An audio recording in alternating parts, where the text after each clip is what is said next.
جن کے زندگی کے بہت سارے معاملات ہیں, پیٹرول بھی ڈلوانا ہے, بجلی کے بل بھی دینے, کیا 1 لاکھ میں گزارا ہو؟ بالکل نہیں ہو سکتا. ایک عزت اور احترام کے ساتھ 1 لاکھ روپے میں جو بھی بندہ آج گزارا کرے گا, مہنگائی کی جو شرح, میں تو یہ کہتا ہوں آپ نے تو 1 لاکھ بات کی ہے, بیچارے 25-25 30-30 ہزار والے تو رو رہے ہیں, تو 1 لاکھ والوں کا بھی یہی حال. اور اگر وہ مجبوری میں کوئی ناجائز کام کرے, اس کا ذمہ دار حکمران ہوں گے؟ ظاہر ہے وہ تو ریاست ذمہ دار ہوتی ہے, فیسیلیٹیٹ اور اکاموڈیٹ ریاست نہیں عوام کو کرنا ہوتا ہے.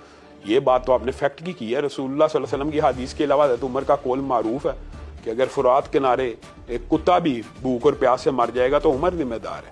اس کا مطلب یہ نہیں تھا کہ کتا مرنے کا ذمہ دار ہے, بنیادی طور پہ یہ ایک استعارہ تھا کہ اگر ریاست کا کوئی فرد بھوک سے مر گیا تو عمر ذمہ دار ہے, چاہے فرات کا ہو چاہے نیل کا, تو یہ ریاست ذمہ دار ہے. ویورز, ریاست ذمہ دار ہے. علامہ حشام علیہ ظہیر صاحب کی آپ نے ڈسکشن سنی. ڈسکشن کا جسٹ یہی ہے کہ ریاست کو بھی ذمہ داری لینی ہے اور عوام میں بھی شعور آنا چاہیے.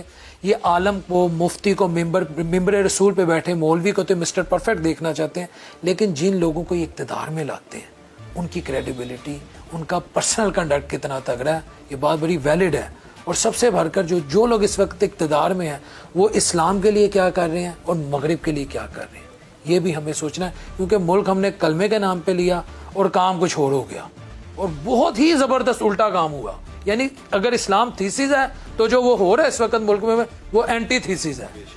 یہ اتنا دونوں فرق ہے, یعنی اس کی مخالفت میں کام کر رہے ہیں. یہ بھی نہیں کہ کوئی تھوڑی بہت 19-20 کا فرق ہے, ایسا بھی نہیں ہے. Thank you so much sir for your time. اب ہم مزید آگے جائیں گے, ایکسپرٹس کی اوپینین لیں گے کہ اس وقت ہمارے معاشی, سیاسی, اخلاقی اور سماجی زوال کا کون ذمہ دار ہے, ہم خود یا ہمارے حکمران.